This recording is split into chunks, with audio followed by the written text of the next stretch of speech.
Well, good afternoon, everyone. I am Barb Lemieux, President and CEO of the New North, and have the privilege of working with the great Green Bay Packer organization and many of the service providers that you will see later today.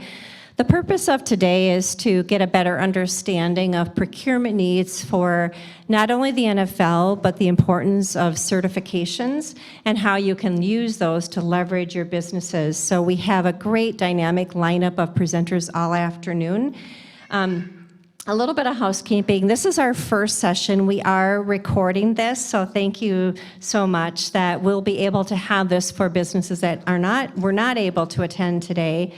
We will be doing another one of these sessions in Milwaukee on June 13th, and another one in Madison on June 18th, and then we will make the video recording of today available sometime after the 18th. So please stay tuned and engaged as to how we learn more information as this NFL draft process continues. So now it is my pleasure to introduce to you Aaron Popke with the Green Bay Packers, and he's going to share some general information about the NFL draft. Aaron. Well, thank you, Barb, and good afternoon, everyone. How is everyone today? Excited? All right. Thanks for taking the time and being here today. We really appreciate that. As you may know, the NFL Draft is coming here next April. Everyone's aware of that. It's an effort that the Packers and some other local partners, Discover Green Bay, and others have engaged with going back to 2016. So the draft first went on the road in its current form in 2015 in Chicago. Hey, this guy's excited too. In 2015 in Chicago, and at that time the NFL did a 2-year engagement in Chicago, and nearly right away in that first year they said, all right, this is something that we might be able to continue on the road. So right away in 2016 they told all the clubs, said, hey, the draft is something we're going to be bringing on the road. If you're interested, let us know, express some interest. So we did that first year, and Mark Murphy, our president, when that news came out, said, hey, this is something Green Bay could have. And those of us in the community said, absolutely. We've got a beautiful campus here right around the stadium that could host the event. We've got a supportive community. We've got a supportive business community. Let's make this happen. So in 2017, myself and Brad Toll from Discover Green Bay went to Philadelphia and saw the draft there in person and said, yes, this is definitely something we can do. So it began an effort of multiple years to give more information to the NFL. You know, at the time, Titletown was still in its infancy. The Resch Expo was still on the drawing board. You know, we knew these assets were coming online. It would make us an even more attractive site for the draft. So we were excited about all those developments. And then a few more years went on, and the NFL came back to us and said, all right, we want you to submit a formal bid. And that was quite a process with any of you who've submitted bids for large events.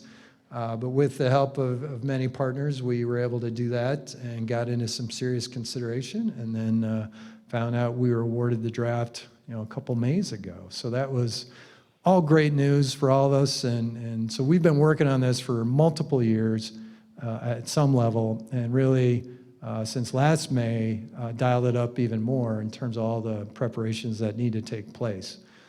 And this is one of those preparations. The NFL, for their flagship events, has a diverse suppliers program, formerly called Business Connect, and it'll get announced here in the future what it is going to be rebranded as an even more concerted effort to engage diverse businesses. So we're excited to be a part of that. The NFL wants this to be a legacy type of event for our community in so many different ways. And your businesses are part of that. They want this to be an event in which businesses can plug in and be vendors, but they also want it to be an event that takes those businesses into the future and into the next level. We at the Packers have a little bit of experience with this, with our Packers Mentor-Protégé Program, helping young businesses take that next step. So we were really excited to learn more about this program. and how this is going to do things in a similar way. So as you are here today to work on learning how to become certified, know that the NFL, the intent with this is, whether or not you plug into this event, it's going to take you forward and give you opportunities down the road that our team's going to tell you about today. A lot of you I know already know about these things, but maybe haven't taken that step for various reasons. So this is a great opportunity to get those next steps. In Detroit, the NFL engaged with about 60 diverse businesses to help put on the draft there last month. What they told us is they want to grow that number and are hoping to have 100 businesses here in 2025 for our draft. So we know there's room to expand. But again, even if you're not chosen to be a business to support the draft, the idea is that you're helping yourself get ready for other opportunities that are going to be out there. So we're really excited about this particular piece and how it's going to be a benefit moving forward beyond the draft, a legacy type event that can help our business community in the state of Wisconsin. So really excited about that. As more unfolds in the coming months, more information comes available from the NFL, we'll certainly get that out to you. And I think businesses that are not diverse businesses will have an opportunity as well. The league wants to engage as many diverse businesses as possible. Beyond that, say there's a need that they have that's not being met or they don't think will be adequately met by a diverse business, they want to focus local as much as possible. So certainly Green Bay, the region, the state, there'll probably be some other opportunities there. And we'll make sure those are included in that process as well for any type of business that wants to get involved. So again, on behalf of the Green Bay Packers, we're really excited to have you here today.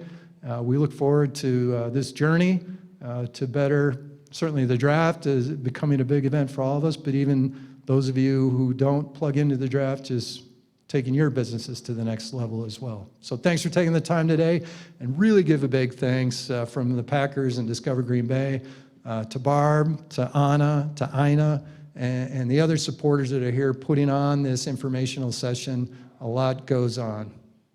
And Jean, there's Jean in the back from WEDC. So Jean's been a part of this journey as well. So thanks to everyone who's helping out, and I look forward to the rest of the session. All right, thanks, Barb.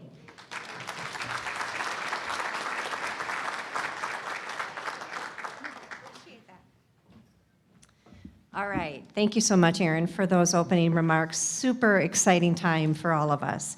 Our next portion of the agenda is opportunities for diverse certified businesses and how to get certified if you're not already there.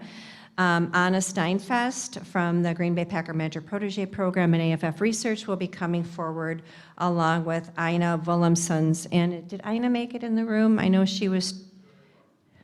All right. Well, as these two dynamic women are making their way to the front, we have some individual slides which we'll be bringing up. That'll be followed by the Widen.biz platform, and Marjorie is here to walk you through all of that. Anna will be talking about how do you leverage your certifications once you get them from a marketing component. We'll have a Q&A period for any of our presenters that were up here today. And then we certainly want you, we have 11 resource tables out there.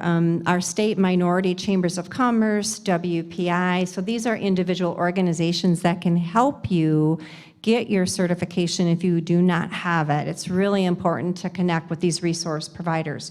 So that is how we're going to wrap up our day, is networking on that side of those doors with our service providers, and we will be bringing this to a close at 4 o'clock this afternoon.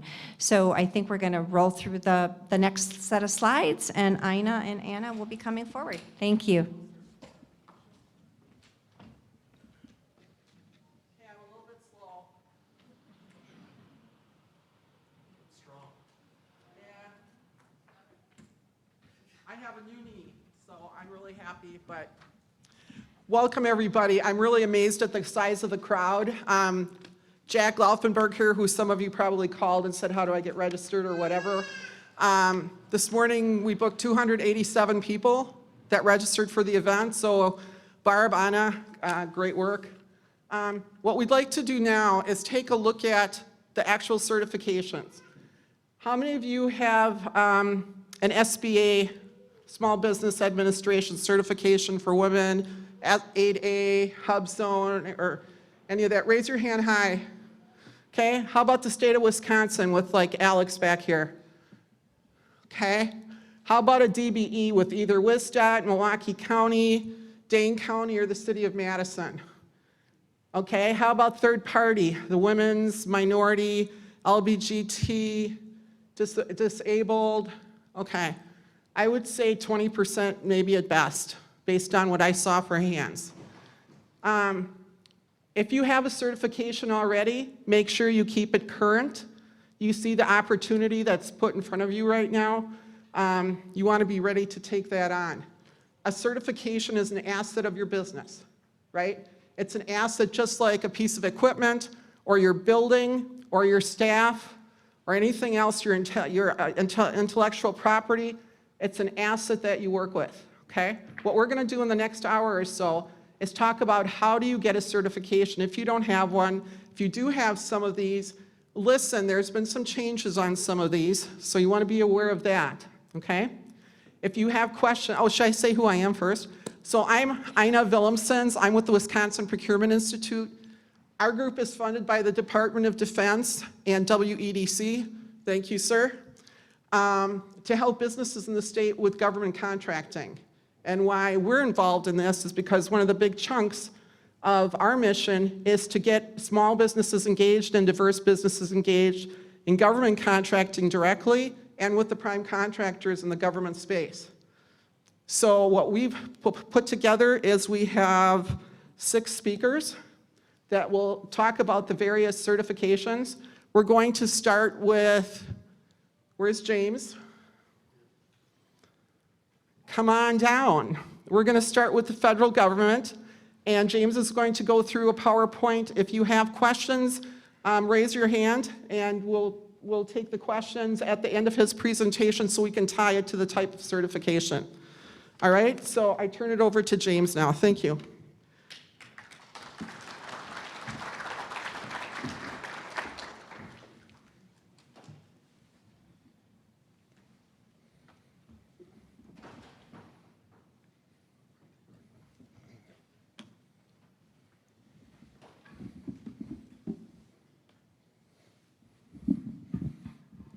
Hi, I'm Jim Struby from the Small Business Administration. Here to talk about the programs that we have.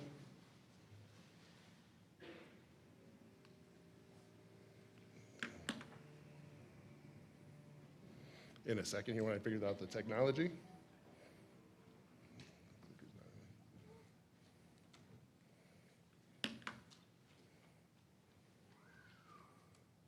Oh, I need some help. Get us back on track.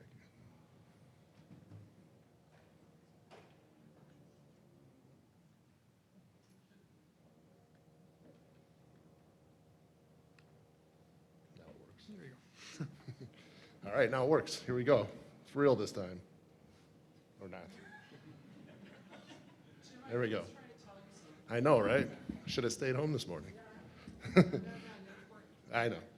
So the SBA, the Small Business Administration, helps power the American dream of business ownership.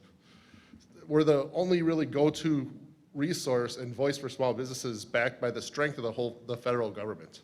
The SBA empowers entrepreneurs and small businesses, owners with the resources and support they need to start, grow, and expand their businesses, as well as recover from a declared disaster. The SBA delivers services through an extensive network of SBA field offices and partnerships with public and private organizations, such as the ones you're going to hear from today. The benefits of SBA certification. We have to remember is the SBA certifications are at the federal level, like we said before, and that's why I'm starting out with that first. Yes, SBA provides several programs to help small businesses win federal government contracts. Participating in these programs helps small businesses they win their fair share of contracts. Then they also can qualify for exclusive set-asides and sole source contracts through these certifications. They can also partner with established contractors to help them win contracts. And you can get business mentoring and education to learn how federal contracting works through resource partners that are presenting today. So here's the we have targets that the federal government wants agencies to be able to meet to give those dollars to the small businesses in question. The Women-Owned Small Business Program, a 5% goal. Small disadvantaged business, including our 8A certified businesses, at 13%, and it's continually been raising the last few years until we're going to go a little higher. The hub zone businesses are a 3% goal, and service-disabled veteran-owned small businesses at 5% for an overall 23% of all federal dollars are supposed to be spent on small businesses. As you can see, the little blurb on the bottom, set-asides they have to be reserved for small businesses between $10,000 and $250,000. The Women-Owned Small Business certification of 51% ownership requirements. The woman has to be the highest officer position in the company. You have to be within a certain NAICS code, which is an industry code.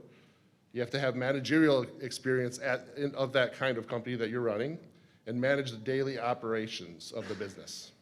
And there's no minimum time in business requirement for this certification. To be economically disadvantaged, women-owned small business, you have to have a personal net worth, assets minus liabilities, of less than $850,000. The 3-year average of your income can only be $400,000 or less, and the fair market value of all your assets is $16.5 million or less. How to apply?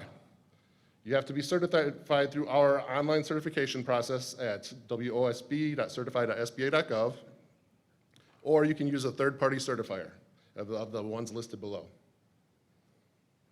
Jim, can I interrupt for just 1 second? What Jim's talking about is doing a federal certification. Why is this important to districts when we're talking Packers NFL draft? They're looking for diverse businesses with certifications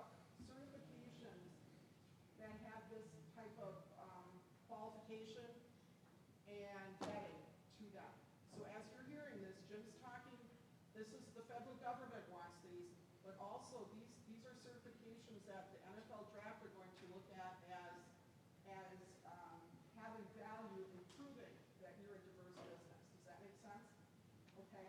But what we also want you to do is, if you're going to go through and get your business certified, is not just look at the NFL draft as the opportunity, look at the NFL draft as one little piece of your business opportunity, and look maybe at federal, state, local, and some of the others that are going to be presented. And also things like the RNC in Milwaukee are looking for diverse businesses, the DNC in Chicago are going to be looking for diverse businesses. There's a wide range of opportunities. Like I mentioned, your certification is an asset. Okay, it's an asset for many things, depending on how you use it and how you structure your strategy, blah, blah, blah. But what he's talking about too is federal, but in this case, it's also will be of value if you're looking at work with the NFL draft. Does that make sense? Yes. Should I speak really louder? Okay, so what you're, all right, I'll say it at the end too, but this is important. Don't just hear this for the government piece that they're talking, hear this for the opportunity with the NFL draft as a certification that that's your business ownership. Okay? Thank you.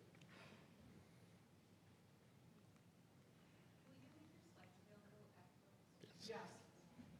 Yes, all slides will be available afterwards. So the 8A Business Development Program certification is more than just a certification. It is a business development program. You can get 9 years of business development help through a business opportunity specialist, which is what I am. And so you can get help with your business through that time as well. So it's a little bit different than the rest of the certifications. It wants you to be able to have commercial and government balance and the ability to self-market, proper NAICS codes, net worth requirements, like we talked about earlier with the Women-Owned Small Business Program, socially and economically disadvantaged, and ability to compete. The diminished ability to compete, what that means is that there's a lot more sole source opportunity in the 8A program than there is at any other certification that we offer. For a social disadvantage, you have to be socially disadvantaged. You must have been subjected to racial or ethnic prejudice or cultural bias within the American society because of their identities as members of groups and without regard to their individual qualities. The social disadvantage must stem from circumstances beyond their control. To get certified in the 8A program, you have to go to certified.sba.gov, which is our certification portal, and all the information that you provide to sam.gov automatically pulls into the Certify system. Forms are all completed online now, no more hard copy forms. HubZone certification. HubZone certified businesses get a 10% price evaluation preference in full and open contract competitions. A HubZone is historically underutilized business zones. So it's areas of the country that are identified as having not as much business in those areas as we would like. So these businesses, we're trying to push federal dollars through those zones. Is the HubZone certification appropriate for you? 51% ownership requirement. The owner has to own 51% or more, be located in a hub zone, 35% employee requirement that have to live in those hub zones, be small under the size standards, no minimum time in business, exceptions for certain groups, and then the NAICS, you have to have the specific NAICS. Hub zone application process. So there's a lot involved with these different federal certifications and the applications. So I would suggest going with some of the resource partners, such as the Wisconsin Procurement Institute, and getting some help with some of those, and they'll talk about some of the ways that they can help as well. It's very important to get all the documentation beforehand before you go and apply, because there's a lot involved. Service-disabled veteran-owned small business and veteran-owned small business. Benefits of that are veteran-owned small businesses can access federally owned personal property no longer in use through the General Services Administration's Federal Surplus Personal Property and Donation Program. So the 51% ownership requirement goes pretty much across the board for whatever certification is. In this case, 51% has to be owned by a veteran, a disabled veteran. They have to hold the highest officer position.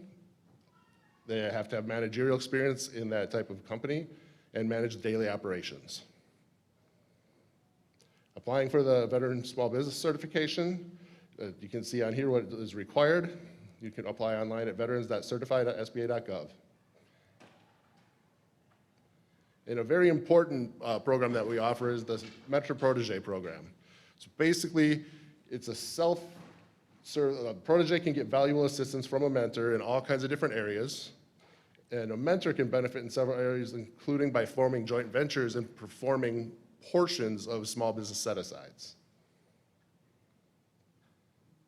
This is not a matchmaking program, so you do have to have identified a mentor and a protege. You get a relationship first, such as maybe some kind of teaming first, and then you apply through SBA, and it must be approved by SBA.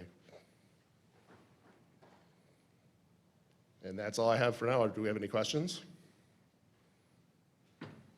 Anyone have any questions? Now that I have a mic.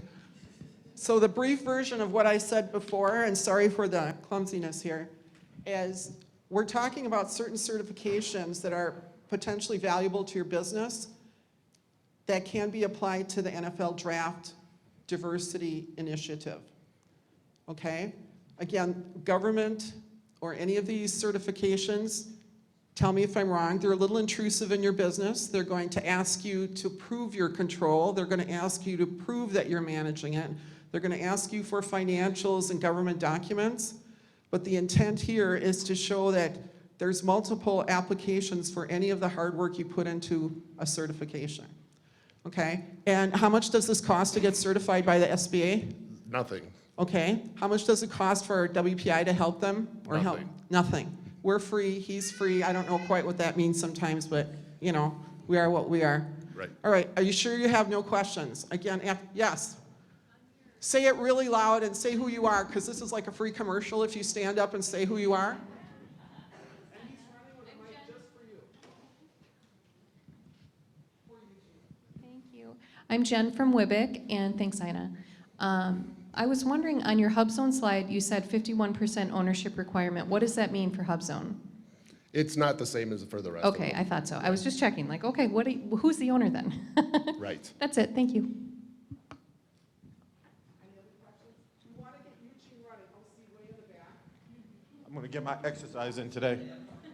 That's good, though. Here we go. Hello, I'm Evangeline Trevan, and I just got a question about the certification. It's for like any business, so as small as like beverages up to like anything type of thing? Or is it like a certain type of certification for a certain type of business? No, any business qualifies as long as you're small and you meet the other requirements of the certification.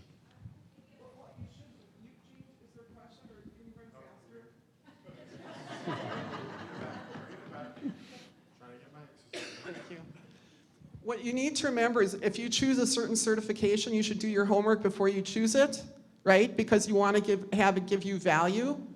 So for example, on the federal side, we've been helping caterers in the state of Wisconsin to get their certifications because some of them want to help the National Guard through their training weeks, right? Supply food, hotels, okay? We also work with businesses that make ammunition, that build barracks. So you want to do your homework before you choose. If you're going to go with the certification route, do your homework and make sure it's worth it because it's a lot of work. Doesn't necessarily cost you something, but your time is worth something, okay? So you want to take that initiative. Any more questions so we can make Eugene run? Oh, great, they're on the other side of the room. While he's running, I'll clarify on that too. So find out who's buying what you're selling, what they're buying, how much they're buying, and how often they're buying it so that you can know if it's worth your while. Good afternoon. My name is Tamira on Delicious Bites. Question is about how long will it take to get a decision once you submit all required documentation? So there's a couple things. Each program's different. Each program's different. Some are much quicker than others, but the important part, like I was talking about earlier, is to having a complete package. Because until they have exactly everything they need, that's when the clock starts running on how long it'll take. It can take a couple months in one program, but then some other programs that are undermanned may take 8 months to a year. It depends on which one. Does that answer your question, ma'am? Okay. Hi, I'm Amy with Castle Art, and my question is, she said research the certification ahead of time. Are you only allowed one? Like, can you be small business and woman-owned? You could be all of them if you So qualify. you can get all the Yes. certifications that you qualify for? Thank you. And also be not just federally, but also by the state and local, all the different certifications you qualify for, you can get all of them. Right. A NAICS code is an industry code. It's basically what you choose when you go into an industry. You choose what NAICS codes you work for, what you're qualified for. It's a 6-digit number that just codifies the type of business that you're doing. If you go under census.gov NAICS and look it up, there's a hand over there, by the way. I think it's kind of funny that They came back and forth? I think it's a conspiracy. They just want to see me run. Where's the hand? There it is. My doctor would be very happy that I'm moving around this much. Thank you. Good afternoon. I'm Nubiana Simmons from the Pink Bakery. My question is, if you can't find the NAICS codes that are close to what you do, what should you put in? What you do is you find the one that the most closely resembles what you're trying to sell. And there will be, a lot of times it is a very general type of a NAICS code, but Okay. you find the one closest. Like the ones that are out there, like we make allergen-free products, but there's nothing that's like food allergy or vegan or anything like that. So it's like, how do you stand out against other caterers when you're not a traditional, type thing? Right. The NAICS code itself won't do that. Your capabilities statement and your other marketing is how you will stand out doing that. That answer your question? Perfect. We got another question right here. Sorry about that. So I'm Fanny Shea from Uni Appleton. I want to ask, is there a minimum requirement for how long that company has to be operational before they can apply for the certification? Yes, in the slides you can see some of them said no minimum requirement, but others it can be 2 years in other ones. Awesome. Any other questions? This way? We're on this side. All right. Gene's going to get his exercise today. Hold on. We got 1, 2, and maybe 3. Here we go. Hi, my name is Chris Gann. I'm from the Wisconsin Chinese Chamber of Commerce, the North American Digital Studio. My question to you is that if you get the women's certification from the state, does it qualify for the women's certification in the SBA? They are separate. You have to apply separately. Thank you.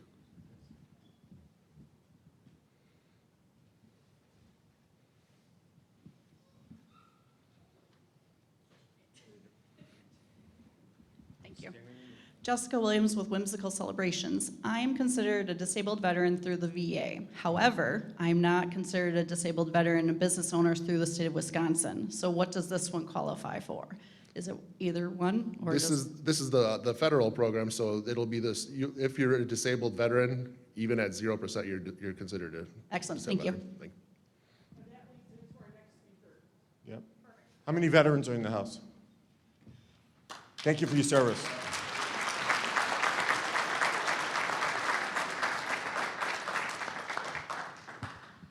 Okay, thank you, Jim. And again, he's going to hang around, so if you have questions that come up, again, state is different than federal, is different than DBE, is different than corporate, is different. They're all different. There's similarities, usually own and control, you know, some of this kind of stuff.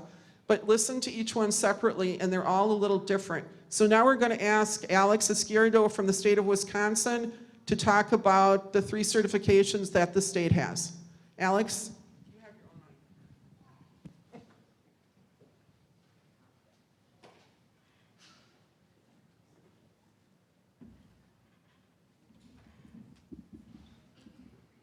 What did you do? You had one job, brother. One job. I know you have. You do a very nice job when it works together. Good afternoon, everybody. My name is Alex Izquierdo, and while Jack is getting my presentation up and running, I wrote down some numbers from the Detroit draft. In revenue alone, it brought in $200 million in that short amount of time. And the amount of people that it brought together was close to 800,000 people. And that's, a large chunk of that is fans, but some of those are the supporting folks. So $200 million and close to 800,000 attendees and participants. That's not me, sir. Do any of these? Apologies, everyone. Right here, brother.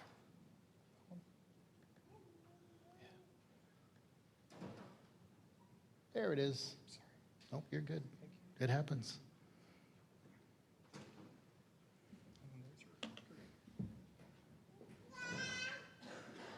All right, so a little bit about the program. Well, you know, I'm going to introduce myself, Alex Izquierdo. I'm the director for the Wisconsin Supplier Diversity Program, and we certify minority businesses, women businesses, and service-disabled veteran businesses. And so everything that we do in our program is to support the certified businesses, and also the state has a goal to spend 5% of its overall spend on minority businesses and 1% of its overall spend on service-disabled veteran businesses. The numbers aren't out yet, but for FY23, we spent close to $3.4 billion in our overall spend, and we hit the goal by, I want to say, 6.01%. So, yay. I know, right? I know. And so I gotta say, I'm nervous to be up here. If you were to tell me 10 years ago that this chubby boy from central Wisconsin that grew up on a potato farm would be talking to this amount of people, well, I'd be like, no, you're wrong, not me. But anyways, this is who I am, this is who I represent. And so we certify minority, service-disabled, and women business enterprises. So everything that we do is online. And so for the purposes of this presentation, it's to get you ready for the NFL, this platform, okay? And so I kept my presentation short, but this is one of the screens that you will encounter. Everything that we do is online. We do have the occasional folks that mail stuff in, or they'll email their information because they don't have an updated computer or they need a little bit of help. We will not turn you away, we will help you. So don't be discouraged. But this is one of the pages that you'll see. Again, everything is online. It's supplierdiversity.wisconsin.gov. There's a few things to navigate. The main thing is, you know, remembering the benefits, right? One, there's a very large directory that we manage, and there's 31 states that recognized, that self-recognized that, so 31 states are part of that directory. The directory from, you have Pink Bakery over here, they're certified with us, yay. You had another business that stood up over here that was certified with us as well. And so, from bakeries to, it's all sorts of industries, right, that we certify. And it doesn't matter how large you are, you just have to have the requirements to get certified with us. There was a question about how long does it take. If you have all of the components to get you certified, you're looking at I've seen it done as quickly as 2 weeks and as long as 30 days. But you have to have your pieces in place. And if you don't have all of the pieces, we will help you get what you need, or we'll take something in its place, right? So it's not too stringent, but we're there to help. And I want to also point out that every business resource organization is here. They want to see you get certified. They want to see you get ahead, right? And kudos to the NFL, and kudos to New North and WEDC and Ina and her crew. But some of the benefits, again, you're part of the directory, access to state purchasing opportunities, the conversation with Jim about the NAICS codes know your NAICS codes. That is what's going to get you notifications that there's opportunities out there. You're gonna have to spend some time in researching the best code for you. Do it, it's gonna be worthwhile. Getting certified with us gets you that 5% bid preference that I was talking about, that goal that the state has, assistance in meeting state diverse goals, yay. Also, by being a part of our program, you get invited to, or I can talk, I promise. You are made aware of opportunities like this, and sometimes you get emails from me saying, hey, because you are in this NAICS code, you might fall into this opportunity, so apply and see where it takes you. The credibility, one is trust, the verification and authenticity, the reputation building, the compliance and standards, again, risk mitigation. There's so much fraud out there, and I won't get into that, but there's a lot of fraud. There is a lot of fraud when it comes to certification, right? And so there's all sorts of articles on that, but the credibility and the trust, that's what you get from getting certified with us. What's that saying? They don't say Haynes until I say they say Haynes. Remember that? Inspector 12? All right. We're not to that point, but almost. All right, so credibility and trust. There are some qualifications that folks has to meet. Again, 51% owned and managed. That part, I pause and I break it down a little bit further, because you have to know what's going on in your day-to-day business. You have to be 51% owned. We get called on, hey, it says it's owned by a woman, but the husband is doing all the work, and so because we are who we are, we have to go and investigate. And many times it's just somebody that has a grudge against that business.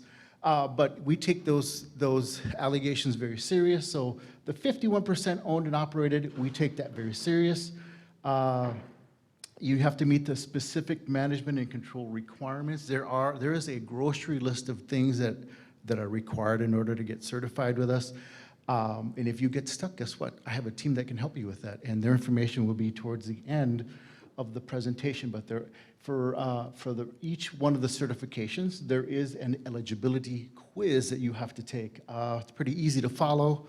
If you qualify, it'll tell you. If you don't qualify, it'll tell you what you're lacking or what you need yet. The process, we're looking at roughly about 30 days. You create your profile, you submit your documents. If you get stuck, again, my team of specialists is there to help you. So you submit your documents, you undergo a review process. Now this is a really cool part, because before we certify you, or we certify the business, we talk about, okay, who are they, what do they do, what's their size, what's their revenue, what industry are they in. And so with all the emails that come flying out from WPI, not that you send out a lot of emails, but you got to be in the know, right? And so it's good to be in the know. And so with all the email and all the information circulating, if if an event pops up, that, we just talked about this certain certified business just a few days ago, they'll get a special email from this guy. I'm not playing favorites. I'm not saying that. I'm just saying, it's good to be in the know. So there's a review process. Then again, the details of your business can be found in the directory. If you go out to supplierdiversity.wisconsin.gov, there is a directory of certified businesses, and you'll find that there are over 1,500 certifications out there. Timeframes, talked about the timeframes, 30 days. And if you have all of your components or all of your documents, it's going to be that much quicker. 30 days again. Our free one is the minority business enterprise. The other two, the women business enterprise and the service disabled veteran, there is a fee of $150. I'm trying to do away with that fee, but I have to work with politicians, so we're not there yet. But for now, it's $150 for WBE, DVB, and DVB, and the certification is for 3 years. Top 3 reasons applications are rejected: incomplete or incorrect documentation, right? Failure to meet the eligibility criteria. And again, a big one is inconsistencies in business operations, right? That's a big one. Folks submit their information, they kind of fudge on it, and we call them out on it. And so doesn't mean that they're not, it doesn't mean no, it means for right now, you're not there yet. So we have to revisit that conversation. But these are the 3 top reasons why they get rejected. There's our contact information, and I think there is a QR code. Boom, look at that. So, I see a lot of pictures, a lot of cameras going up. Thank you. Thank you. I am available. My team's always available. Send us emails. After 5 p.m. on Friday, I might be available. But we make ourselves available, and we try to connect with as many folks as we can because folks need help, and that's what we're there for. So that's it. And to clarify, if you're certified with the state of Wisconsin, that means you're not certified with the federal government. Each of these certifications is a standalone. But you can also be a service-disabled veteran, a woman-owned, and a minority-owned business and get all 3 with the state of Wisconsin. That's correct. Same principle as with the federal government. Yeah. But my humble conservative recommendation is make sure it's worth it. Because as you heard from both these speakers so far, you have to submit all sorts of documentation. You have to prove that you're in control and that you're managing it. And a woman-owned business, I usually say it's, can the wife fire the husband? And they look at me, with buggy eyes going, well, But that's basically what you're asking. Is proof. Yeah. Okay. And then one last thing, if you are DBE certified, we have an MOU. What is DBE? Disadvantaged Business Enterprise Certification. We do have an arrangement where if you do have, I'm not yelling at you, I'm just talking into the mic. If you do have that DBE certification, you bring it to us and you want the MBE or the DVB, or I'm sorry, MBE, WBE, and you are a Wisconsin-based DVB business, we can help you in getting that MB or that certification with us. If you have that DBE already. And that will be the next speaker. So just saying. There you go. All right. Any questions for Alex? And please ask some on each side of the room so that Eugene can do. There's one over there, Eugene. Oh, there we go. Here we go. Where's my hand? Here we go. We got 2. One over here and one over here. Okay. Ma'am. Hi, I'm Gwen Busher, and I own Forever Memories by Gwen. My question is, so are you telling us that we have to be certified in order to get into this whole event? Is that true, or is it just saying that this is the opportunities you have? I know. For this event, or for the NFL draft? You do not. As Aaron said when we started, there's opportunities here. Hurry up, Gene. Be swift. You do not have to be, if you're looking to be evaluated as a diverse business in the pool of potential contractors, you will need to have a diverse business certification of some kind. But they're not just going to pick diverse suppliers, right? They're looking at local, they're looking at all sorts of suppliers to support this event. But having that diverse business certification may give you an edge during evaluation. Is Aaron here? Okay, if he yells at me later, I'll let you guys know. But it's to give you that edge once they open, they start actually contracting. That will give you the edge. Just like Alex is saying, you get an edge in state government, some of the state government work. You get an edge in some of the federal work, as Jim was saying. They're looking at all these certifications as proving that you're a diverse, potentially diverse business, and that might give you an edge when they're starting to look at contractors or subcontractors. Does that make sense? Okay. I got 2 more questions. I got 3 more questions on this side. Anybody working on questions on that side? Just want to know.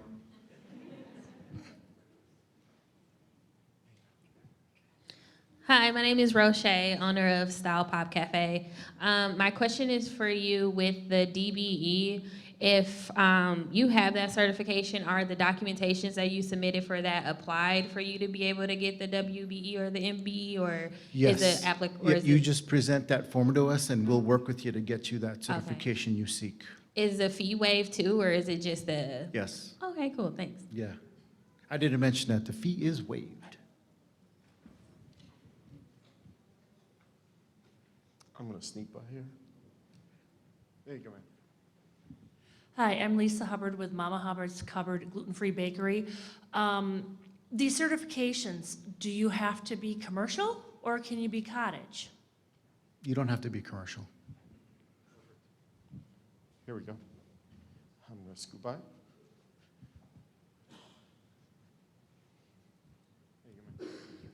Shelley McDermott, Khmer Helicopters. If you've got your federal certification, do you need the state one? No, you do not. We'd like for you to be certified with the state. You never know where it's going to take you. Yeah. Okay. Got 1 more over here. And we got 1 on the other side, 2 on the other side. I'm on my way. We need to get you a sweatband, Gene. So, Ellis Miles Jr., North Point Management. It's a little easier to identify like those set-aside opportunities on the federal side, but where can you find those diverse opportunities more with the state level? I'm sorry, can you repeat that? Yeah. I was saying I find it a little easier to find those set-aside opportunities at the federal level, but on the state side, it's a little bit, for me at least, been more of a struggle to find those diverse, specific opportunities at the state level. So the question is, at the federal level, it's been easier for him to find those opportunities. At the state level, not so much. I'm working on that. I'm working on breaking down that silo that these opportunities operate in. So, yeah, that's something that I am aware of, and we are working on that. There we go. You bet. Hi, my name is Jennifer Nowicki. I'm the owner of Cultivate Taste Tea. And you said something about WeBank. I'm already certified by them. Would be the certification process for the state be very similar, or would it be a little easier? Without knowing the process for the Oh, you WeBank? don't know. Yeah, I can't speak to that. I can speak to you about the WBE. I know that but- it's very vetted, Yeah. so that's all. I was just curious. So then if you have your, I would invite you to take a look at the requirements and reach out to one of our specialists. WeBank will be presenting in a little bit. Yeah. And a lot of it is common documentation, yeah. Hello, my name is Albert Walker. I'm the owner of Imago Day Barber Lounge and the barber for the Green Bay Packers. The question is, I got involved with supplier diversity. I filled out this information, and that was quite a while ago. How do I know if I'm actually a part of it? Because I think I went through this process. So the best way to know is to go to the directory, and if you're listed there, then you're certified. If you're not, reach out to Khadijah, or you'll find her on the website. Yes, sir. Does that help? Hello, my name is Jadiel Santiago. I'm the owner of 100 by 35 Puerto Rican Food. How I know what is the minority, like how I know I can go in minority MBE, business, whatever.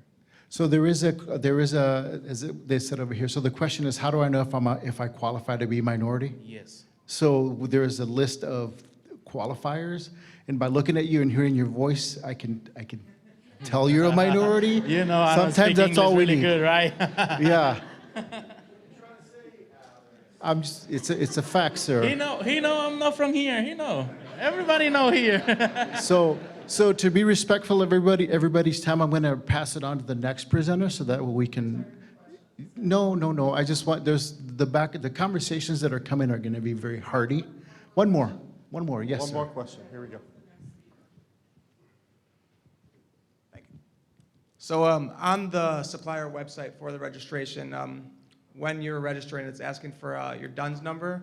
Didn't that get taken over by the SAMS number or a different number? Didn't DUNS phase out? Ooh, that's a good question.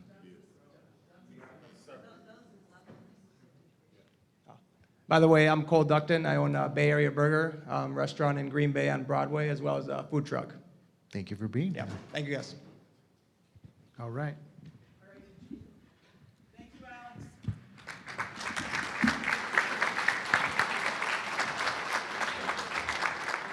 Next, we're going to have, you heard the DBE mentioned by Alex.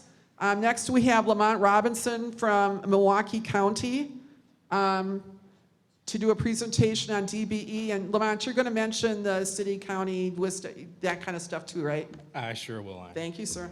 All right, well, good afternoon, everyone. I'm Lamont Robinson, the Director of the Office of Economic Inclusion with Milwaukee County. I do have a number of slides on here that I'm not going to share, but when Ina said that the presentations would be shared with the vendors, thought I'd include those to, again, give greater information and education to what we do at Milwaukee County, but didn't want to tie up too much time here speaking to that. So the Milwaukee County Office of Economic Inclusion, we're one of 4 entities that do DBE certification in the state. So Milwaukee County is part of the Wisconsin Unified Certification Program, or the WIUCP. As a certifying member of the UCP, along with Dane County, City of Madison, and WisDOT, together we administer the Disadvantaged Business Enterprise certification. Milwaukee County, we also administer the Airport Concessionaire, or ACDBE Enterprise Program, as well as a local program that we have for small business enterprises. We have a certification program for that as well. So when we talk about DBE, again, DBE is a federal program. It's the Disadvantaged Business Enterprise. Was birthed out of the United States Department of Transportation, and the USDOT created this program to remedy ongoing discrimination and continuing effects of past discrimination. So they created this program to level the playing field on their transit contracts or transportation contracts where they saw there was a disproportionate of those types of firms doing business on those contracts. Now, when we set a DBE goal, any recipient of those DBE dollars from those transportation agencies, whether it's the FAA or the Aviation Administration, FHWA, the Highway, or FTA, the transit, as a recipient of those dollars, they have to have a DBE program in place. So when we're looking at the DBE program, we're looking at what that includes, or the requirements. It's similar to some of the other certifications you were hearing this afternoon. It must be at least 51% owned by one or more individuals who are both socially and economically disadvantaged. It's not one or the other. The firm must have both. And each disadvantaged owner that's counting towards that 51% must have both. Historically, that has included the race groups that I have there, along with all women, but it's for anyone that can prove social and economic disadvantage status. So it's not just to these individual groups that have been listed in the regulations, but it's to anyone that can prove that. Business size standards, there was a rulemaking change that took effect as of May 9th. So we were able to capture some of that information in this presentation. So the new size standard for small businesses in the DBE program is $30.72 million, and that's averaged over 3 years. So if your average over 3 years exceeds that $30.72 million, you could potentially not be eligible for the program. But if you're within that threshold, you're good. Personal net worth has also been increased. I believe it was a little over $1 million before. Now it's just over $2 million. And of that personal net worth, it excludes your primary home. It excludes your ownership in the business that you're applying for DBE certification, and it excludes retirement accounts. Now, that doesn't mean that we still won't ask for retirement accounts and all that information in the personal net worth, but when we're doing our calculation, all of that gets extracted and it's based upon other things. So if you have rental properties or you have other businesses, things like that, that would get included in your personal net worth. And if it exceeds that $2.047 million, it could make you ineligible for DBE certification. Other requirements that we look at: control. Disadvantaged owners seeking certification must possess the power to direct or cause the direction of the management and policies of the firm. The owner must also have an overall understanding of and managerial and technical competence and expertise directly related to the type of business in which the firm is engaged. So as you can see, there's a lot of ands. There aren't any ors. So when people are applying for this, you have to have those different components when we're doing our review for us to understand if you truly control that business. I know there was some mentioning of, one person owning the firm, but this person doing it. This is what gets extracted when we do those on-site reviews. And everything is there in the regulation that speaks to what we're going to look at. So when you're doing your application, please make sure that you're presenting yourself as who you truly are and not who you're trying to become. We talk about independence. The business must not be tied to another firm in such a way as to compromise its independence and control. We really want to make sure that there's a separation. So we're not saying that you can't have mentors and things like that that work with you and all that other good stuff, but we want to make sure that you have the capability to be independent. You're not reliant upon this firm to get contracts that you're always being attached to as a sub, or they're, they have 3 members on your board from that business. We really want to make sure that it's separate and that you have the ability to grow and flourish on your own, and you're not necessarily tied to this other entity to determine how far you can go. Also, applicants have the burden of proof. Applicants carry the initial burden of proof regarding their eligibility and must demonstrate that they meet all requirements concerning group membership or individual disadvantaged business size, ownership, and control. So this is on the applicant. We're just reviewing the information that's sent to us. And if there's any questions or concerns related to that, it's upon the applicant to ease those concerns or remedy those concerns so that we can do an effective job of if this is truly a certified firm that needs to be certified or if it's a denial. So remember, the burden of proof is on the applicant to provide that information that the agencies are asking for in review of the applications. So when we talk about the process and time frame for DBE and the regulations, we have up to 90 days to review a completed application. Right now, it's not taking necessarily 90 days. I think, Kurt, what are we, less than 50 days? 40, okay, so in that 45, 60-day range. So again, it's based upon the quality of the application. So the better the application that we get, the quicker we can turn it around. So please don't try to rush through your application because there's a lot of information that's being asked for. Make sure the quality of the information that's being uploaded is of good quality so it will reduce the back and forth of us going as we're reviewing the application. As part of the review process, we do have an on-site review. So this is where we would come out to your business either in person or virtual and have a kind of an interview with the applicant. So what I always tell people is don't think about anything that you provided on your application. This is our first time meeting each other. I want you to explain to me or answer the questions that we have in regards to how the firm operates. So again, it's to really see if the individuals that are truly in control and independent of that firm are answering those questions, who has the power to do certain things within the organization. And it kind of sifts out when you have those partners that may or may not be in control, or they say they're not in control, but when they're the ones asking or answering all the questions when we're doing the on-site, it makes it very apparent as to who controls the business. So again, when we do that on-site review, make sure that you're prepared and make sure that your disadvantaged business owner or owners are the ones that are responding to the questions. After the on-site review is done, then we have the determination. So now we're determining whether to approve or deny the firm. If the firm is approved, it goes into the UCP directory along with the NACE codes. So now you're in the directory for people to find who you are along with the work codes or scopes of work that the firm does. If you're denied, you have the ability to appeal to the US DOT. So it's not once you're done with us, you're done. You do have a chance to appeal. US DOT will look at all the information that we use to make our review, and then they'll make a final determination on whether the firm stays denied or if they're to immediately be certified and entered into the directory. All of the information related to the DBE and ACDBE programs you can find in the Code of Federal Regulations. For DBE, it's 49 CFR Part 26. It spells out all of what we're going to do and what's needed from you. For the ACDBE, it's 49 CFR Part 23. Top reasons for denial, again, burden of proof. You have to be able to substantiate the information as to who you are. If we're not clear on that, you haven't demonstrated the burden of proof, and that could lead to a denial. Non-responsive. If we need documentation and information from the firm, we need for the applicant to respond. Not responding could get you to being denied because, again, we're trying to turn these around. We're trying to get you certified, but if you're not responding to our needs as we're going through the process, it could be a cause for denial. And then finally, just ineligible.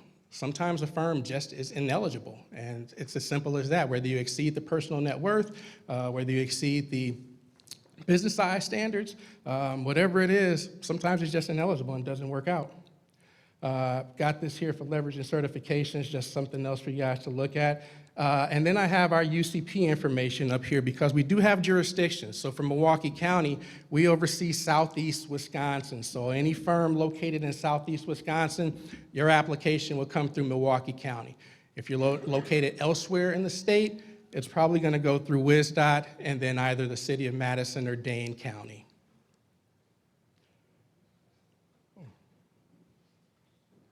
There you go, slowly popping. It is free. It's free for the DBE certification, no charge, and you can start a business today and apply for DBE certification. There's no wait time. And here's the information related to how you would apply for certification. Milwaukee County, ours is completely online. So you would fill out the application online, you would upload documents, so it's completely online. Our other agencies, it's still paper. So if you're going through WisDOT, City of Madison, Dane County, believe you still have to fill out the paper application to get your application started. And if you go to their webpage, you should be able to get access to the application. And that's all that I have related to DBE. Any questions? Questions?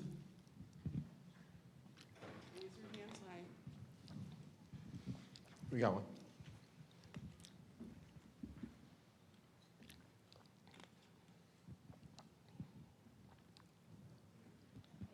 Roche from South Pop Cafe again. Just a question about the application. When you're applying, is there an opportunity to save the documents that you're uploading or, okay, cool. Absolutely, it stays within the system. I believe it even gives you like updates if you haven't gone in there in a while. Say, hey, you started this, can you finish it? So yes, it's not a one shot and done. And we tell people, take your time because it is a lot of information.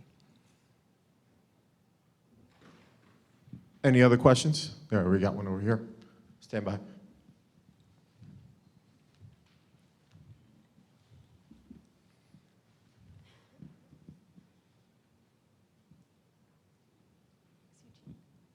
Hi, Jen from Wybick again. Do trans women qualify under woman-owned certification for the DBE with UCP? Oh, that is a great question.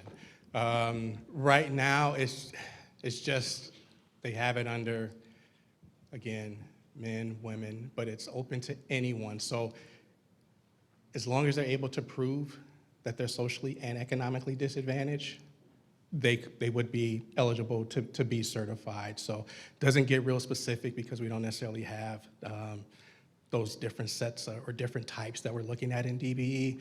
But if the individual, because it's open to men, women, however you want, as long as they're able to prove both social and economic disadvantage, they would be eligible for DBE certification. Any other questions? We got a question here. Hold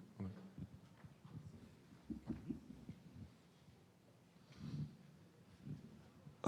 Chris Gunn from the Wisconsin Chinese Chamber of Commerce. So for example, if a company have a DBE certification and they got quite a number of projects and their personal worth is more than $2 million after that, do they continue to be DBE? If they exceed the personal net worth of $2.047 million, we would look to potentially remove them from the certification because they exceed the threshold. Now, that doesn't mean that once they're out, they wouldn't be able to come back in if they're able to prove that their personal net worth is under that. And there's certain things that can be looked at too. So, if an individual lands a fantastic project and they're doing well, but again, that was just kind of a one-shot thing, we can kind of look at that to see if this is just a one-off or is this, going to be continuous for the firm. So we're not looking to remove firms. We're not trying to kick them out for being successful, but we want to make sure that it makes sense. And if we see like continued growth and now you finally explode, it's like, okay, maybe they're no longer eligible for the program. But if it's related to maybe a specific project that maybe you run as a prime and it just vaulted you, those are things that we would still want to look at on a one-on-one basis to see if this was a special circumstance that caused the exceeding, or if this is just the natural trajectory of the firm, and yes, they've just outgrown or what the the requirements are or the thresholds are. All right, does that answer your question? We're all good? Just to give one quick example that we've been talking about. First of all, I'm sorry, I'm Michael Troyer. I work with Anna on the Mentor-Protégé Program and AFF research. Working with a client that had failed its certification. She was the owner 51%, and she ran the business. Her husband went across the state to a meeting. He developed a contract that they agreed to the price, and he signed it. That was the end of their effort at that moment in time to get a certification, because he had committed the business, and he didn't have that power. So that's just a sense of understanding what we mean by is the woman or whomever running the business in that sense of ownership and control. Any other questions? Oh, we got one. Hi, Crystal Cook with Ready Transports out of Green Bay, Wisconsin. I have a question in general. Our company actually owns another company. And so what I'm curious about is the certification specific to the business or to the owner of the business? It is to the owner of the business. So we don't certify businesses, we certify the owners. And so we'd be looking at the owner's, again, personal net worth and assets and interests to determine if that firm is eligible or not. And when you're saying the business own another business and say you got this business certified and now you wanted to get this business, it could be, probably would be a separate application, because if they have separate EIN numbers and things like that, truly a separate entity, and we'd want to look at each entity for as their own when we're doing the certifications. All right, no more questions? Going to the left, going to the right. Oh, one more. I feel like Donahue. Hi, my name is Gail Knorr. So I just have a general question. Are any of these programs for nonprofits, or are they all for for-profits? DBE is strictly for-profit. Great question. It's strictly for-profit. Nonprofits are not eligible for the DBE program. Any of the other ones for nonprofits, or you don't know? I don't believe so. They're all No. they're all for-profits? No, Ina said no. They're all for-profit. Okay, thank you. Yep. Great question. That's a great question. Any other questions? Going once? Going twice? Oh, sure. One more answer? Okay. Some certifications are for the business, some are for the individual. It depends. No more questions left? Once? Twice? Sir, thank you. Thank you. Thank you.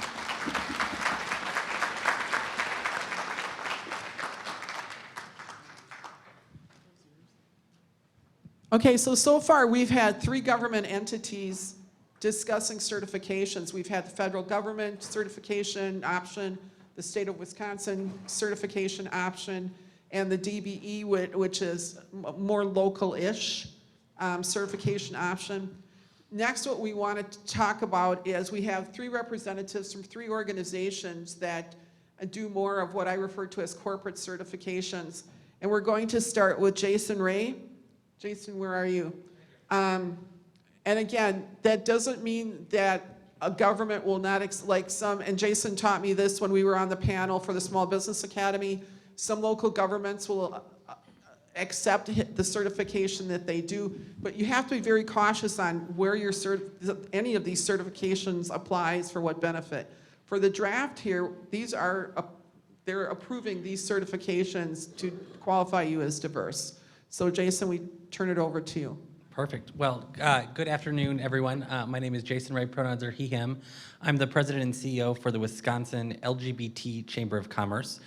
We are a statewide business organization founded in 2012, really focused on helping create a more welcoming and inclusive business community amongst LGBTQ and allied owned businesses.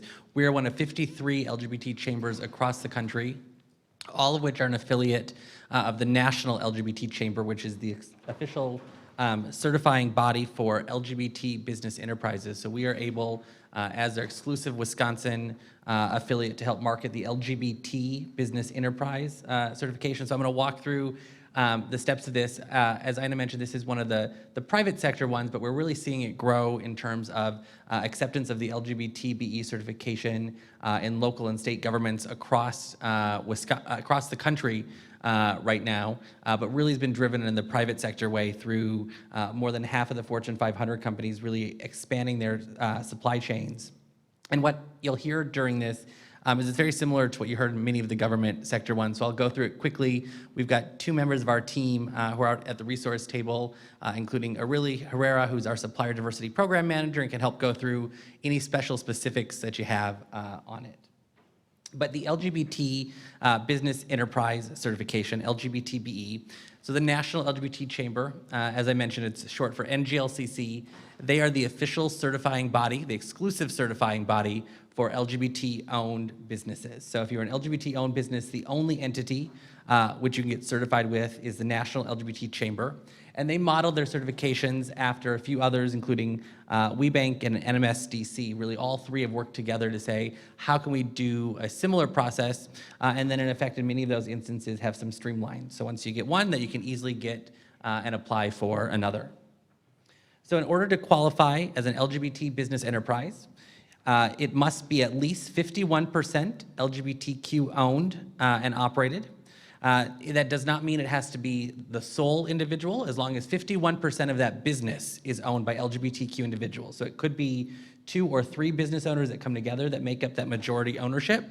As the question earlier around certifying people or businesses, this is about certifying businesses. You must be a US citizen or proof of permanent residency. It has to be a legal for-profit entity in the US. I know the question came up around nonprofits. Because there's actually no ownership of a nonprofit, it's owned for the common good. We're not eligible to certify nonprofits. And then the earlier question about having multiple businesses. A business does have to exercise independence from any non-LGBT business enterprise. So in this regard, you can't, say you're going to create a subset and have one employee who's the sole owner and try to get a contract through them. That it has to be an independent business that way. So there's 4 quick steps, and I'll just show a little bit about each of them. But there's an online business profile that you start at my.nglcc.org.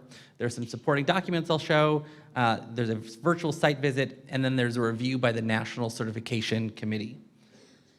So again, it's just, if you're interested in getting certified, you go to my.nglcc.org. On the left-hand side is LGBT-owned businesses. You can hit sign up, and you'll create a business profile, which will allow you to input information about your business, logo, contact information, some basic details around that. You'll also get to an uploading documents slide where you'll have to upload a number of materials through this process. I know you've heard from others around what they need. They include documents like a Form 1040, your Schedule C, a brief history of the business, a resume of the business owner.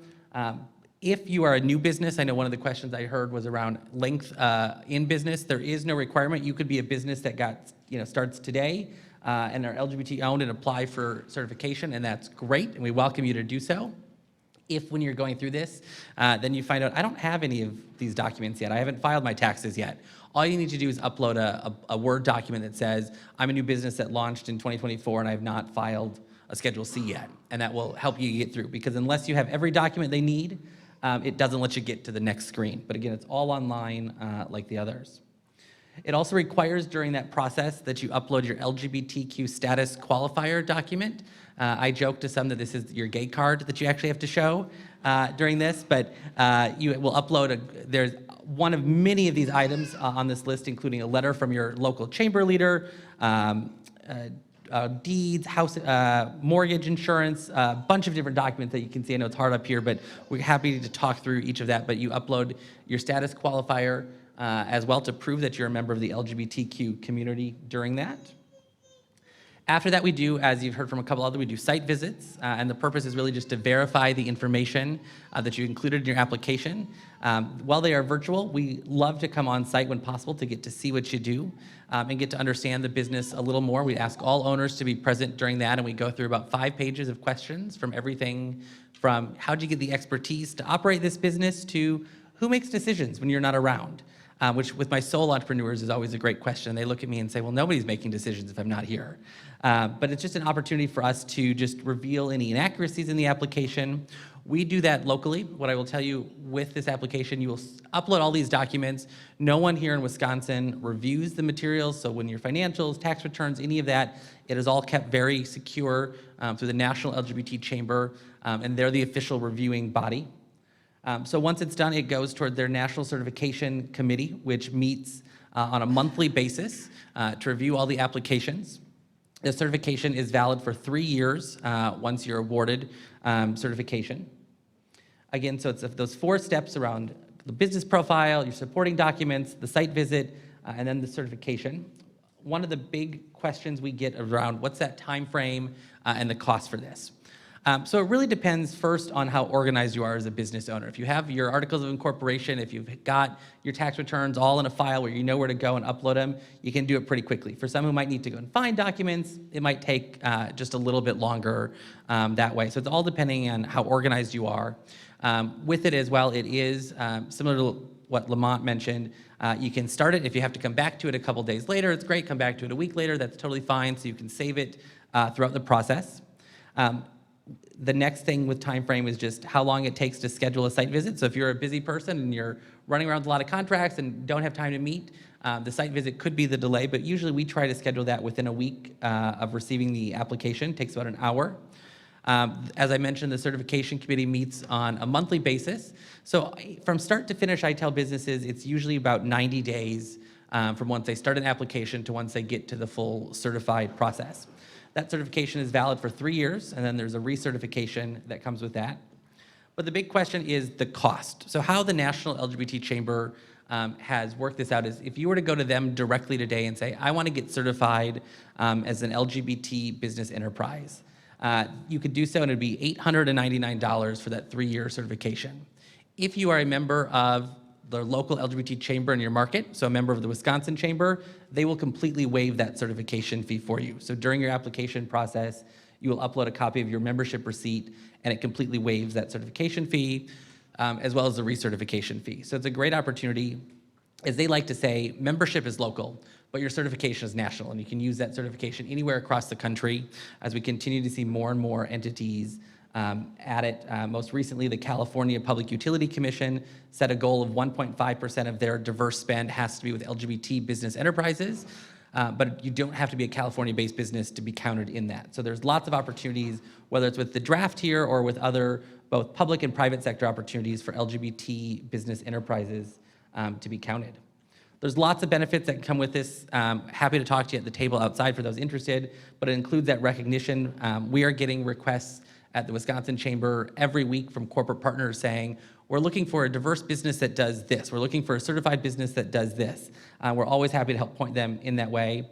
But for some as well who may not necessarily think of themselves as wanting some of these big contracts, you get a certified LGBTB logo that you can use. It's a marketing opportunity to promote yourself. We locally and nationally have a number of matchmaker events. So there's a number of benefits for you as a business owner for getting certified that may not necessarily be with getting a direct contract today, but opening up that door. As you've heard from many speakers, certification is not going to be that magic bullet that is going to win you a contract, but certification may be that tool that gets your foot in the door just a little further and get that opportunity to get ahead. So we are here to help you, both the Wisconsin Chamber and the NGLCC, as you're going through the certification process. We're happy to help get you across that finish line. Again, if you've got questions on what documents are needed as you work through it, we're happy to help answer that. If you don't have a certain document, like I mentioned, perhaps your 990 or any other document, you can upload a file detailing that. But I encourage you to get started today. Again, it's my.nglcc.org to begin that certification process. But that's my contact information, as well as really our Supplier Diversity Program Manager, and we're happy to answer questions now or out in the hallway during the resource section as well. Thank you, Jason. Any questions?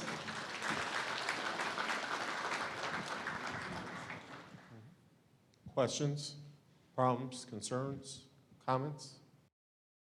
Great. One question. Yeah.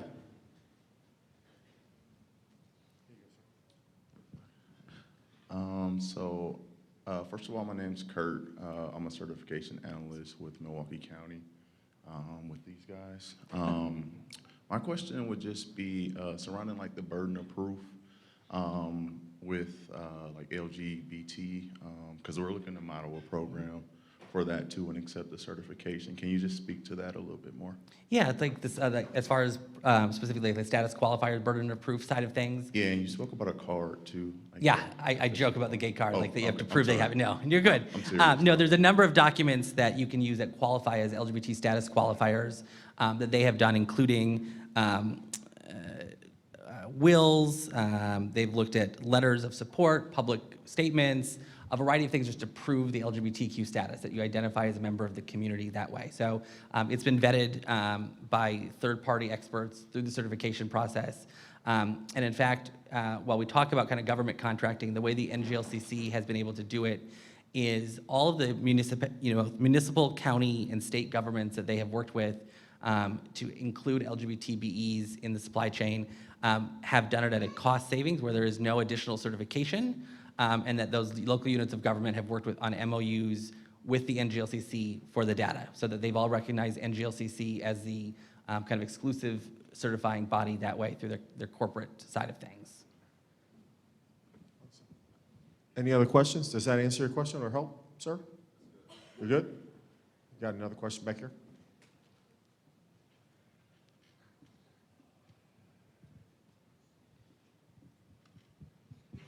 Hi, Fox from Postar.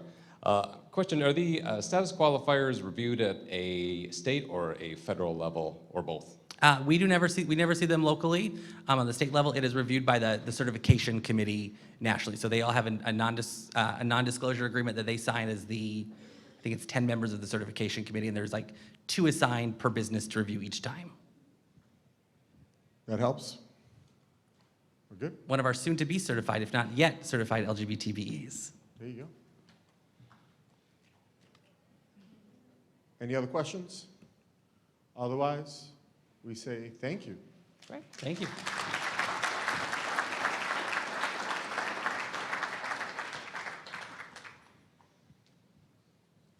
So next, I'd like to invite Jessie Leonard to come up and share with us woman-owned business certification. Jessie, where are you at? Right, I know, okay. I started walking when I heard Jess.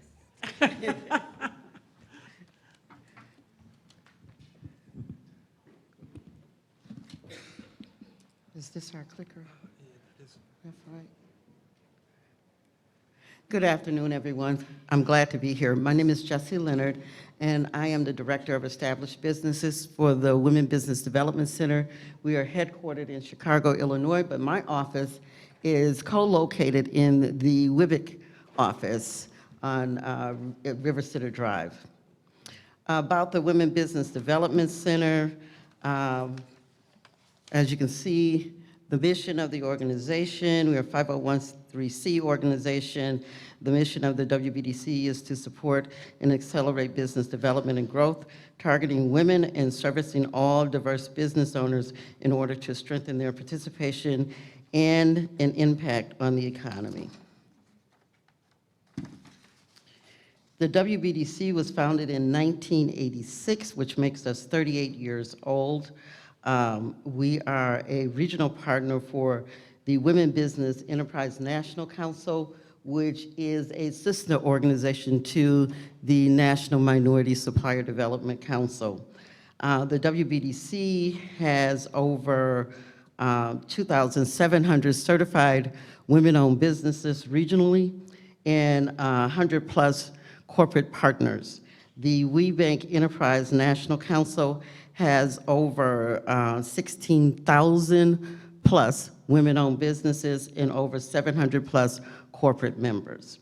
The significance of that is that we subscribe to and support corporations, your Fortune 100, 500, and even some of your 1,000 companies in their supplier diversity programs and initiatives. Let me go back once. So regionally, the WBDC, as a regional partner, we cover 9 states throughout our 9-state footprint. And you can see them there, Wisconsin, Minnesota, Missouri, Kansas, Illinois, South Dakota, North Dakota, and Nebraska, and Iowa. So that's our 9-state footprint. But regionally, we're all over the United States. And when I talked about supplier diversity, most of your Fortune, well, I shouldn't say most, but many of your Fortune 100, 500 companies, and even some of your 1,000 corporations have supplier diversity programs.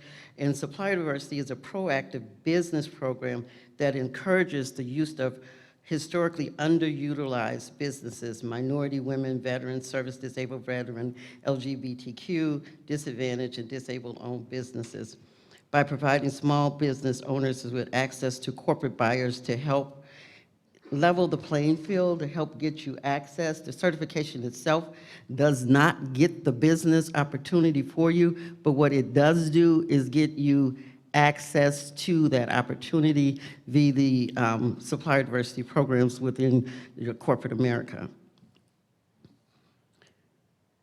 The benefits of a supplier diversity program is that most corporations that do supplier diversity, they don't do it because it's the right thing to do. They don't do it for a social, philanthropic reason. They do it because it's the right thing to do for business, because they want to retain market shares and grow market shares. They understand that doing business with small, diverse-owned businesses also create economic opportunities and developments. It also fosters job creation, and it enhances community engagement, revenues through affinity organizations, buying, supporting women, and it drives competition within their supply chains, right? And it just helps to create a pipeline of viable suppliers to help them do business. We've already gone through the ABCs of certifications, right? And so within our organization, there's, across our 9-state footprint, there's the city of Chicago along with the Milwaukee County, Milwaukee City. All of these organizations do certification. And then there's the third-party national organizations, which is WeBank, NMSDC, and Novovo, and now the LGBTQ community. So keep those in mind. One of the things that I think you need to understand as business owners is you need to make sure you understand who you want to do business. Who is your targeted customers, right? Are you looking to do business with corporate America? Are you looking to do business on the government side, federal, public? Because that's going to help you make your decision on which one of those certifications that you are going to apply for, right? Understand your capacity. When you're talking to diverse or sourcing people, professionals, or you're thinking about getting certified, you want to make sure that you understand the capabilities of your company. The better you understand the capability of your company, which direction you want to go to in terms of your targeted customers, the more effective, the better that you can sell your company to those target customers. And the more, it's a better informed decision on whether or not you want to get the third-party certification, you want to get the county certification, the city certification, or any number of these certifications. You yourselves as business owners have to understand who is your targeted customer.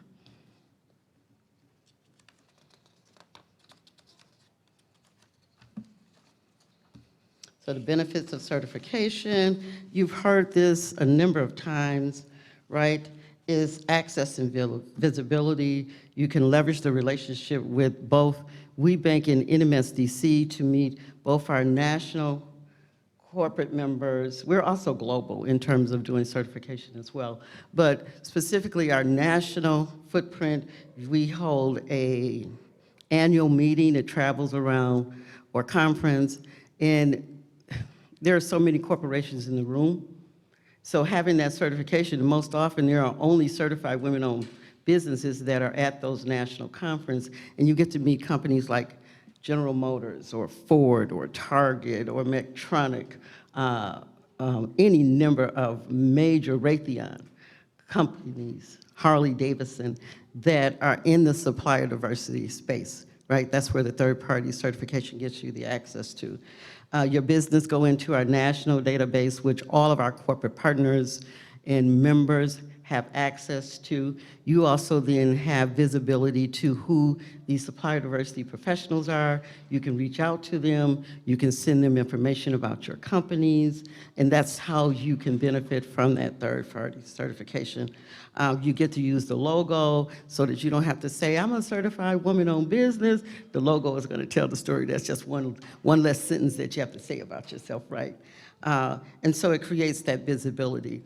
There's programming and resources that we help you with, from either your strategy, your marketing strategy, your pitch, how do you create a capability statement, how do you better inform yourself and tell your stuff about your story and your company, right? Regionally, we have an event that happens in September, and again, you get to get in front of over 100+ companies doing that event. We also do advocacy on behalf of our women-owned businesses. So that's another benefit of the certification, impacting legislation and policy on behalf of women-owned businesses. We are also one of 3 organizations that were selected by the federal government based on our processes and procedure for authenticating you as a woman-owned business. So we also do the WSB certification, which you can do at the same time that you apply for the WeBank certification, and there's no additional cost for that. How do you get certified? Eligibility, it's, as many of my colleagues have stated already, eligibility is 51% majority-owned, operated, managed, and controlled, and you have to be a U.S. citizen or in one of the U.S. territories, right? And so when you're providing documentation, you know, they're looking at birth certificates, they're looking at bylaws, they're looking at operating agreements, they're looking at your tax returns for the last 3 years that you have to provide. So think about all of those. I advise you to please go to our website, which you'll see at the end of it, but it's either the WBDC.org or the WeBank.org, and you can pull down a list that shows you all of the documents required. I advise everybody to please take your time when you're completing those documents or putting them together. Don't start the online application process because it becomes overwhelming if you're trying to do it while you're doing the application, and sometimes become a deterrent for you. But you certainly want to first put all of those documents together, put them in an electronic folder, because once you complete and compile those for us, then you have them free to access to them, availability to them for other entities that you're applying for your certification. Our process takes anywhere from 60 to 120 days. That is, once you have provided all of the required documents, right? The 60 days does not start until after you provide all of the documents. And again, put those documents together before you start that process.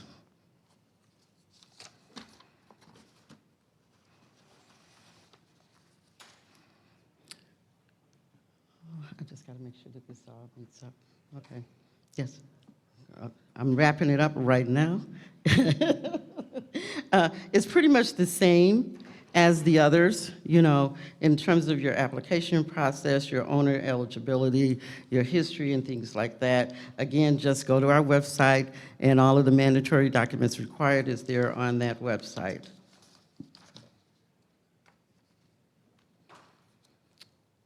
Ensure your company is eligible for the WBE certification. Read and review your organizational documents. Again, it is very important that you understand your bylaws, your operating agreements, and your percentage of ownership. A lot of people kind of miss those.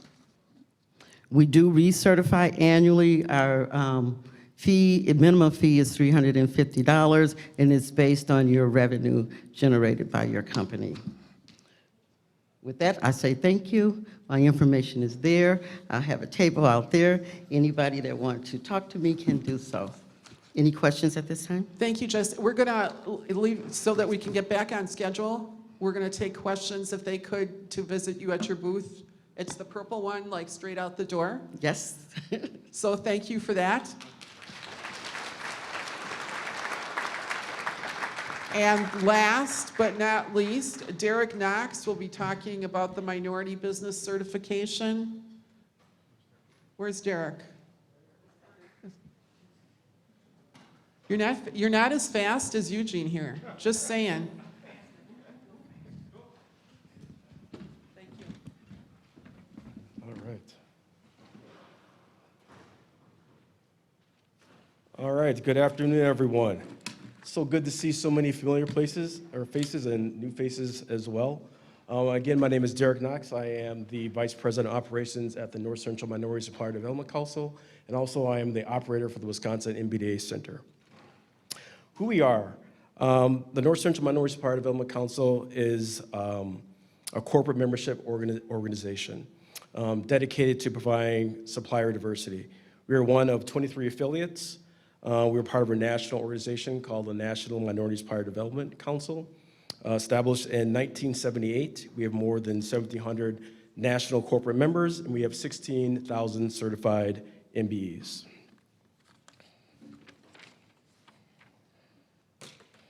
Here's just a cool map that I just wanted to put up here so I can look important. If you guys can tell here, we're part of the North Central region. We are in Wisconsin, Minnesota, Iowa, and the Dakotas. We have 5 full-time staff. We have 31 national corporate members, 45 local corporate members, and 300 certified MBEs. We also operate the Wisconsin MBDA Center.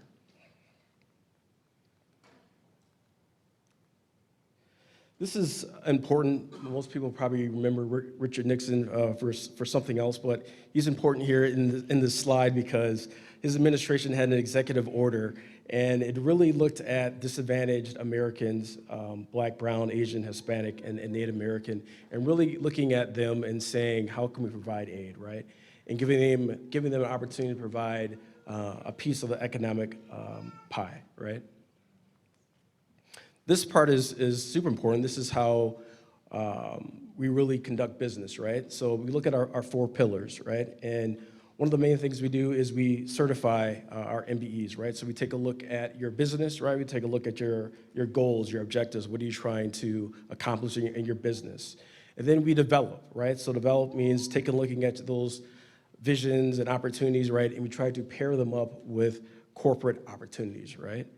And then what we do is we connect, right? So we connect the MBEs and our corporate members together for procurement opportunities, right? And then we advocate for our MBEs, right? So we try to provide as much aid and support for our MBEs to have that pipeline for corporations, and also understanding the needs of our corporate members as well to provide adequate MBEs for procurement opportunities. Some of the benefits of certification are it's a nationally recognized certification. You have access to networking opportunities. You have also access to a national database. Your business goes into a national database where corporations can see and look at you. We talked about the NICS codes, and when they're looking for individuals to do business with, they can look in the database and they can find you, right?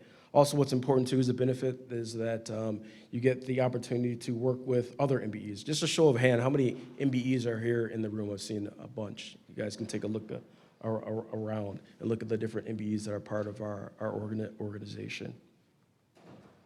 This is the certification process. It's around 60 to 90 days. Once you get all your information in, if you slip me 100, I can probably do it in about 8 days. The fees run from being $300 to $750, depending upon your annual revenue.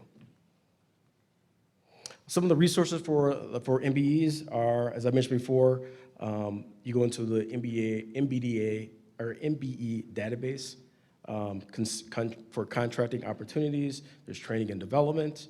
There's our business opportunity fair that we're going to have this year in Minnesota. There's matchmaking that we have with our MBEC organization. We have a national conference. We also are going to have our scholarship golf classic event also at Mystic Lake in Minnesota this year. There's industry verticals that you could be a part of as an MBE.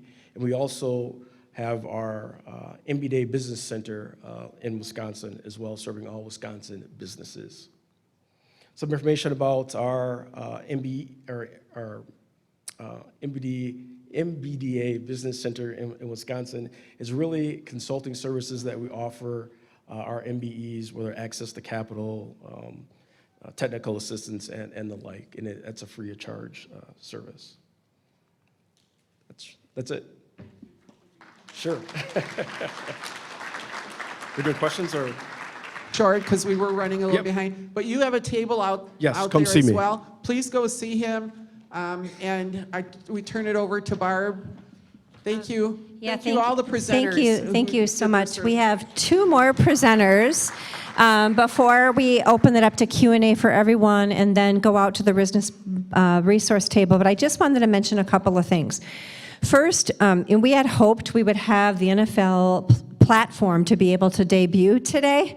It's not here yet. It is expected any day now. So we are going to package up all these slides. We're going to wait a couple of days because hopefully we'll have the link to the NFL platform so you can see it. You can kind of kick the tires in that. We will also be adding a couple of slides. One will be the list of certifications that are acceptable. The NFL is really allowing that back to the state of Wisconsin as to what types of certifications. Everything you heard today, those are all eligible. So the NFL has said yes, yes, yes, yes, yes.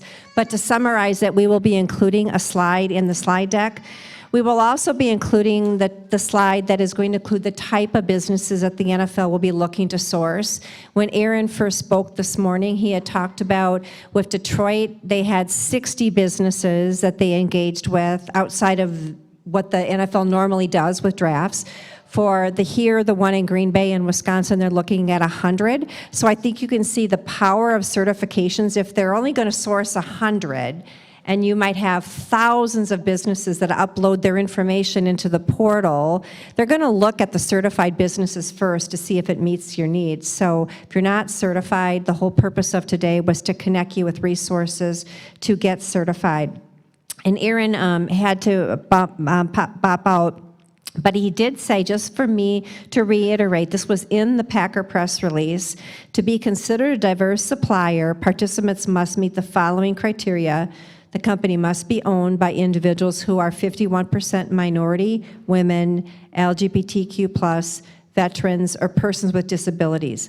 Along with this, the business must have an established office in Wisconsin prior to, this is really important, 2019. So they did set that date for the NFL for this round. You have to have your business prior to 2019. So they're not looking at a business that might be just a year old or 2 years old. Finally, vendors must be the direct source of all goods and services they bid on, and their goods and services must match those required by the event. That was in the press release, but we wanted to call it out here today for you, okay? So now I want to bring up Marjorie Rucker. She's going to talk to you about widen.biz, and let me switch the slide for her. And Marjorie's group has a table right out front. So Marjorie, come on up.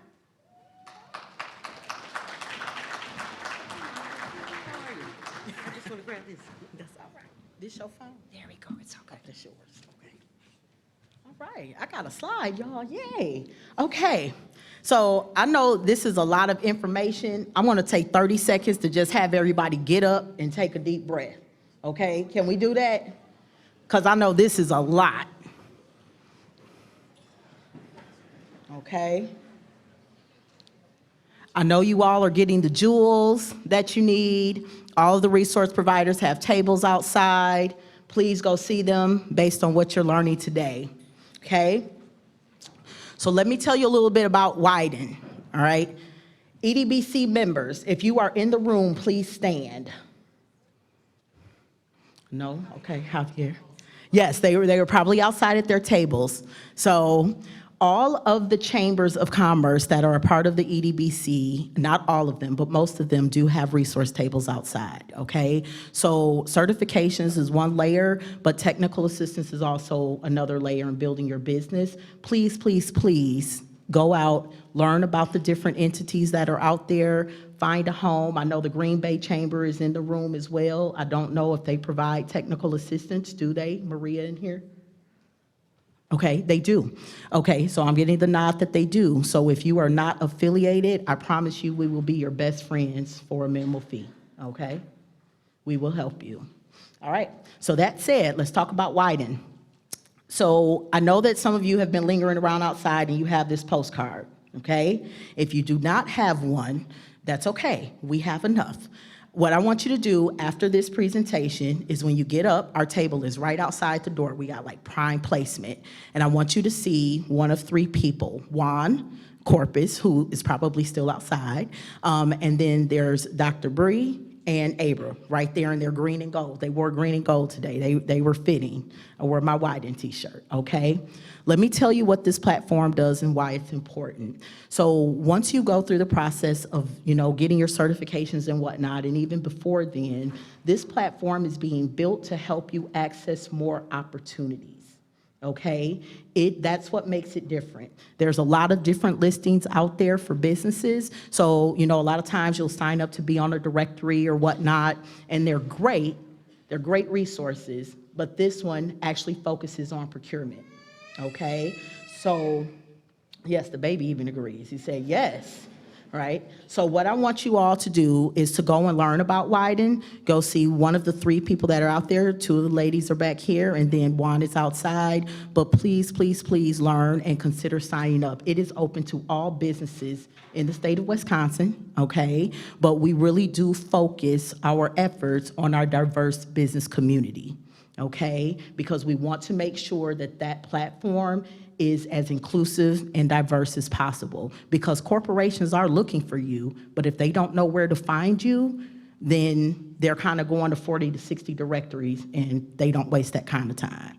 So we have one house. You can go in there, you can register, you can be found, and you can also, once we build the back end of it, be able to identify other corporate opportunities that would be available for procurement as well. Okay, so happy signing up. If you can't stand in the line long, because it does take a little time, feel free to take one of these postcards, scan the QR code, you can fill it out, and then someone from our office will follow up with you to complete your listing, and it will be live. Okay, that's all I have. Thank you. Thank you, Marjorie. And our last presenter before we open it up to Q&A and then join the resource tables outside and have some refreshments is Anna Steinfest, AFF Research, and with the Green Bay Packer Mentor-Protégé Program. Anna, thank you. Hello, everyone. I don't have slides, so I will not bore you. Oh, I'm sorry. Did I say that out loud? No, I didn't mean that. What I'm here for, a lot of the information I was supposed to share, they already shared. So just to let you know that, again, my name is Anna Steinfest. I own AFF Research. We're supplier diversity consultants, so we play in this area for next year will be our 20th year. I'm also WB and B, I'm sorry, I'm certified as a WB, federal, local, any type of certifications. So you can ask me about that. And also we administer the Green Bay Packers Mentor-Protégé Program. We have some of our alumni and current participants, and I want to call on our current alumni who is videotaping us, Sandra, the owner of Source 10. Yes, thank you so much for being with us. So I just want to sum up all the information you received. Just to warn you, if you decide to go through certification, if you don't already have certifications, it's a lot of paperwork. So I don't want to scare you. What I want to tell you is that you have to make sure that you research what type of certification your potential buyers is looking for. Once you've done one certification, the same information, you can just send it to everybody else.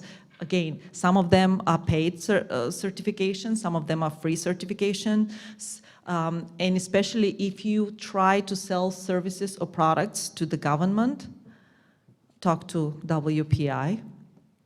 They can help you for free get certified. So it is important to make sure that you identify, because you will go through a lot of paperwork, a lot of compiling, and that takes away from your business. However, if you decide to get certified, my suggestion is to get certified, because as you heard, you will get more opportunities. Not only that, but you'll be like, I will call it the purple cow. And there is a book, Purple Cow, in the marketing. What it is like when you're driving, I just will describe you a little bit, when you're driving, especially on the highway in Wisconsin, you see a lot of cows. You don't pay attention to them anymore. But if you see a purple cow, what is happening is you will slow down your car, you may be stopped just to see what is this all about. So once you get certified, a lot of this, especially corporate buyers right now who are very focused on helping and outreaching and purchasing services and products from diverse businesses, they will stop their car and will give you a chance.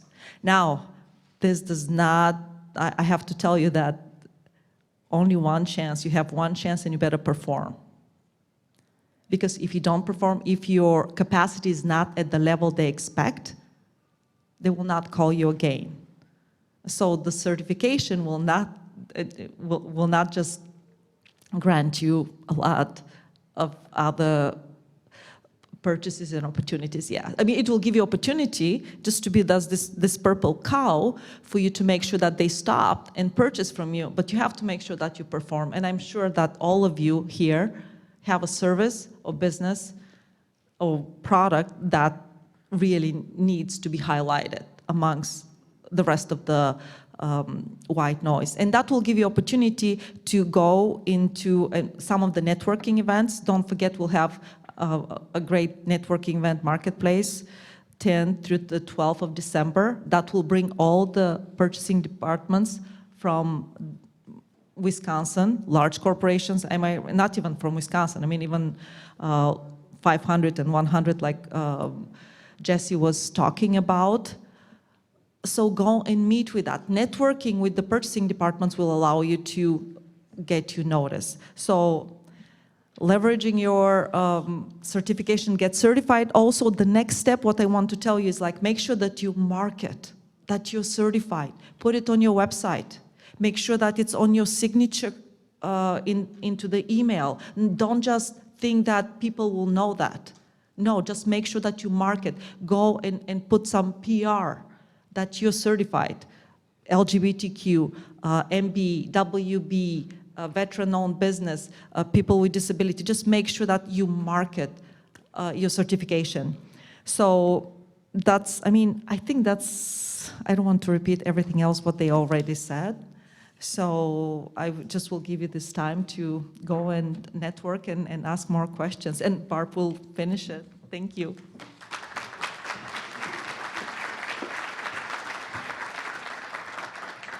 Thank you so much. So just as a reminder, some takeaways. This was our first of 3. We are going to be repeating this particular event June 13th in Milwaukee. We will be repeating it again in Madison on June 18th. Thank you, Sandra. Sandra is video recording this session, but we will not be making this available until after that 3rd event. So after June 18th, it'll get posted on various websites. We will be updating the slide deck to include those elements that I spoke about earlier, and we are hopeful very, very soon we will see the link to the NFL platform so you can actually see it, and we will be sharing that with anyone that has registered for this event or the other 2 events. I do want to really thank Ina in particular and her team that accepted all of the registrations. This came together very, very quickly. We were very pleasantly pleased that we have 300 people, and the press release came out last Tuesday. So literally, and that was a holiday weekend, so thank you for everyone that registered. So please, at this point, it's the very informal part. We want you to go out to visit, and Ina has something to say?